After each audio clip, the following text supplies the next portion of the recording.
PAT 2021 का परीक्षा देने वाले बच्चों के लिए अर्थमेटिक के फिर हम कुछ क्वेश्चन लेकर आए, ये भी प्रतिशतता पर आधारित है। इनको करने की आपको शॉर्ट ट्रिक बताएंगे कि कैसे आप बहुत आसानी से इन प्रश्नों को कर सकते हैं। और पैट में ही नहीं, अन्य परीक्षाओं में भी इस प्रकार के प्रश्न पूछे जाते हैं। इसलिए खाली पैट वाले नहीं, बाकी जो दूसरी परीक्षाएं दे रहे हैं, चाहे वो एसएससी का हो, सीजीएल का हो, बैंक का हो, पीओ का हो, किसी और भी प्रकार का परीक्षा दे रहे हैं, तो उसके भी में भी इस प्रकार के प्रश्न पूछे जाते हैं। देखिए, पहला प्रश्न है, इसको करने का एक सरल तरीका हम आपको बता देंगे। यहाँ पर इसमें कहा कि दो संख्याएं एक तीसरी संख्या से क्रमशः 30% तथा 40% अधिक हैं। दो संख्याएं हैं जो, और एक तीसरी और संख्या जिसका हमें पता नहीं वो कहाँ पर है। ठीक है, वो कह रहे हैं पहली संख्या उससे 30% अधिक है और दूसरी संख्या उससे 4% अधिक है। कौन सी संख्या से? जो अदृश्य संख्या है, जिसका हमें पता नहीं है। ठीक है, सब प्रश्न ये पूछा है उसमें, तो दूसरी संख्या से पहली संख्या का प्रतिशत होगा। यानी पहली संख्या तो दूसरी संख्या, इसमें क्या शब्द कहा? दूसरी संख्या से, दूसरी का मतलब जो 40% वाली संख्या है, इससे इसका प्रतिशत कितना होगा।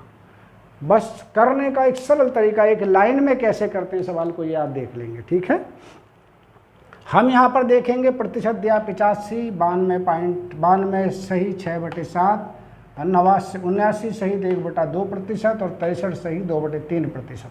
यानी सभी प्रतिशत 100 से कम हैं। 100 से कम होने का मतलब क्या है देखेंगे तो हम लिखेंगे यहाँ दूसरी संख्या से पहली संख्या का प्रतिशत। क्या लिखेंगे यहाँ पर? बस ये शायद तो एग्जाम में लिखने की जरूरत तो है नहीं, एक लाइन में आपसे कर सकते हैं। दूसरी संख्या से पहली संख्या का प्रतिशत। बस देखिए कितना सरल, एक लाइन में आप सवाल को कैसे कर सकते हैं। जितना समय आप सवाल पढ़ने में लगाएंगे उससे कम समय में आप कर लेंगे। देखिए क्या तरीका भाई, कितना प्रतिशत है? 30, तो आप 100 में 30 जोड़ के इसको लिख दो 130। दूसरी संख्या से पूछा, जिससे पूछा उसको नीचे रख दो, उसमें भी 100 जोड़ दो यानी 140, और 100 से गुणा कर दो ऊपर, चूँकि प्रतिशत पूछा इसलिए 100 से हम गुणा कर देंगे। बस आपका प्रश्न हो गया। देखिए कैसे, ये हमने काट दिया ऐसे, एक जीरो कट गया। अब 2 सत्ते 14, इसे काट दीजिए, हो गया आपका कितना, 2 से काटेंगे तो 50। ठीक है, अब यहाँ आगे हल ना भी करें तब भी हमें देखने से पता लग जाना चाहिए कि जिसमें 7 बटों में आ रहा होगा वही आंसर होगा। देखने से तो हमें पता लग गया ये आंसर होना चाहिए, लेकिन कैलकुलेशन भी कर लेंगे और वो देखो इसके बटों में 7 आ रहा, बाकी में कहीं 7 नहीं है आपका। तो देखिए गुणा करेंगे तो क्या आएगा? 13 पंजे 65, 650/7 आ गया। 7 से इसे भाग करो भाई, 7 से इसे भाग करिए तो क्या आ गया? 7 से इसे भाग करेंगे तो आएगा 7 9 63 9, 7 9 63 9, 2 क्या बचा? 2 बचा। 2 के आगे एक जीरो, 20 हो गया। 7 दूनी 14, 20 में से 14 गए तो क्या बचा? 6, तो 6/7 आप यहाँ पर लिख देंगे। तो कौन सा आंसर हुआ आपका? ये इस प्रकार से देखिए इसका आपका आंसर बन जाता। तो क्या तरीका बताया करने का? छोटी संख्या में 100 जोड़ दो, बटे बड़ी संख्या में 100 जोड़ दो, 100 से गुणा कर दो और आंसर आपका। चलिए एक प्रश्न और ऐसा ही देख लेते हैं, बिल्कुल सेम क्वेश्चन है ये भी। इसमें कहा दो संख्याएं एक तीसरी संख्या से क्रमशः 12.5% और 25% अधिक है, तो पहली संख्या दूसरी संख्या का कितने प्रतिशत है? तो सेम क्वेश्चन ये भी हो गया भाई, है ना। इसमें क्या पूछा? पहली संख्या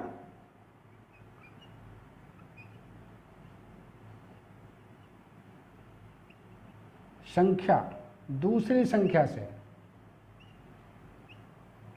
संख्या का प्रतिशत। अब ये प्रतिशत हमें फाइंड आउट करना भाई, तो कैसे करेंगे? देखिए सीधा तरीका करने का बिल्कुल वही जो अभी हमने बताया था। इसका मतलब क्या होता है भाई बच्चों? इसका मतलब है 12 दूनी 24 और 1 25, 25/2 प्लस 100 मैंने बताया था, 100 इसमें जोड़ देंगे हम, और 100 से ही इसको हम गुणा भी कर देंगे। ठीक है, बटे, बटों में क्या बताया था हमने, बटों में ये वाली चीज़ जोड़ के लिख देंगे, कौन सी, 25, 25 का मतलब 125 हो गया आपका, ये आपका 125 हो जाता है भाई। अब देखिए बड़ा सरल तरीका, इसको कैसे करेंगे आप, करने का तरीका आपको बता दे रहे हैं, है ना। या तो आप इसको अंदर ले आइएगा, जब इसको अंदर लाएंगे तो क्या हो जाएगा, जब इसको अंदर लाएंगे तो, या फिर ऐसा कर लीजिए 5 25 से काट दीजिए, 25 पंजे 125 और 25 चौका 100, ये आपका प्राप्त हुआ, ठीक है। अब इस 4 को आप अंदर ले आओ, जब 4 को अंदर लाओगे तो 4 से 2 कट जाएगा, 2 बार 2 दूनी 4, 2 आ गया, 2 की इससे गुणा हो जाएगी 25 की, तो ये बन गया आपका 50 + 400 और बटे ये हो गया आपका 5, तो कितना आया 450 बटे 5, यानी काटेंगे तो 5 नम 45, 90% आपका आंसर इस प्रकार से मिला। तो कौन सा आंसर हो गया, ये इस प्रकार से आंसर हो जाता। सेम क्वेश्चन आपका था ये भी। चलिए एक प्रश्न देखेंगे, देखने में कितना सरल है लेकिन बच्चे इसको भी गलत कर देते हैं। इसमें लिखा है कि 1/2% का मान क्या होगा, इनमें से कौन सा मान ये होगा, ये पूछा। देखो भाई, अब 1/2% जब आपका ऐसे लिखा हो तो इसका मतलब क्या होता है, 0.5%, ये तो हुआ, इसका मतलब ये हो जाता। हमने बताया था जब प्रतिशत का साइन हटाना है तो 0.5 ऐसे ही, और दशमलव जब प्रतिशत हटाते हैं तो बटों में 100 आ जाता है, बटों में 100 इसके आ जाता है, ठीक है।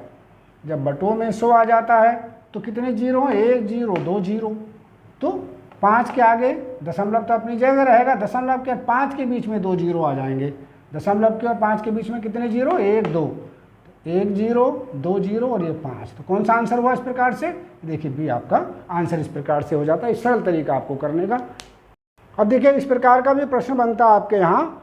इसमें कहा ए की आय बी की आय से 10% अधिक है, तो ये जो अधिक शब्द है इसको आपको एम्फसाइज करना है, इस पर जोर देना है। पहले अधिक शब्द आ रहा है, अगर पहले अधिक आ रहा है तो बाद में कम आएगा शब्द, ठीक है। अगर क्या कहा, ए की आय बी की आय से 10% अधिक है, तो पूछा ये है कि बी की आय ए की आय से कितने प्रतिशत कम होगी। यहाँ पर बाद में कम शब्द आया है, क्या शब्द आया यहाँ पे बाद में, यहाँ पर कम शब्द आया। देखिए बाद में कम शब्द और पहले अधिक शब्द आ रहा हो तो किसी एक शब्द को पकड़ लेंगे, अगर पहले अधिक शब्द आ रहा है तो क्या करेंगे, ठीक है। तो क्या लिखेंगे, ये वाला सेंटेंस हमें लिखना होगा, कौन सा, लास्ट वाला, बी की आय, किसकी, बी की आय ए की आय, ये वाला पूरा, ए की आय से कम होगी, से कम होगी, कितनी कम होगी अब ये पता करना भाई। सिर्फ एक फार्मूला है आपको याद रखना, 100R, R का मतलब रेट ऑफ चेंज, यानी कितने परसेंट था, ये वाला परसेंट, बटे 100 + R। ये कब लगाएंगे फार्मूला, ये फार्मूला तब लगाएंगे जब पहले अधिक शब्द आ रहा हो, तो नीचे 100 + R हो जाएगा। अगर पहले कम शब्द आ रहा हो तो फार्मूला यही रहेगा, यहाँ पर 100 - R आ जाएगा।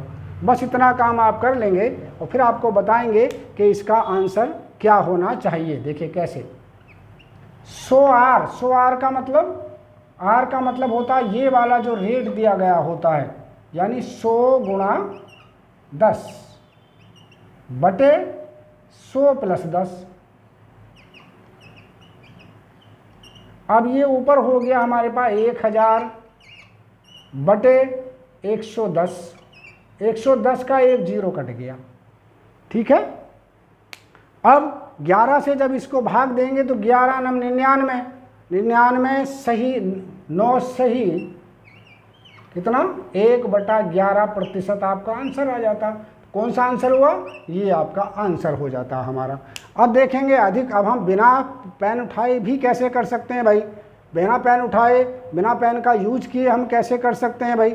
इस दर को 100 से गुणा कर दो, 1000 हो गया, बटे पहले अधिक शब्द आया, बटे 100 में 10 जोड़ दो, यानी 1000 बटे 110, एक जीरो काट देंगे मौखिक रूप से, तो 100 बटे 11 हम इसको लिख देंगे, बिना इसका यूज किए भी हम इसका प्रयोग कर सकते हैं।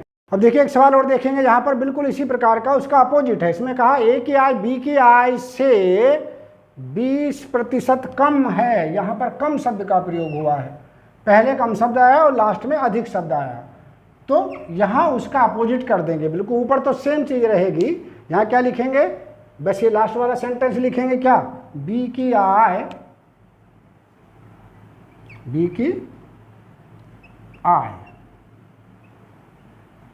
ए से अधिक है,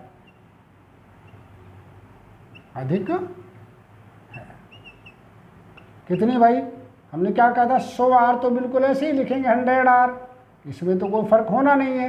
नीचे चूंकि कम शब्द आया है पहले, इसलिए 100 में से 20 कम कर देंगे, यानी आर को कम कर देंगे। कितना हो गया भाई, 100 गुणा आर का मान कितना है 20 बटे 100 माइनस 20, ऊपर तो हो गया हमारे पास 100 गुणा 20 ऐसे ही, और नीचे आ गया आपका 80 को काट दीजिए, 20 चौक 80, 4 आ गया, 4 से इसको काट दीजिए, हो गया आपका 25, तो कितने परसेंट हो गया बच्चों, देखिए 25%। इसी प्रकार से अन्य प्रश्न भी आप लोग कर सकते हैं। तो कौन सा आंसर हुआ, ये इस प्रकार से आपका आंसर हो जाता है आपका।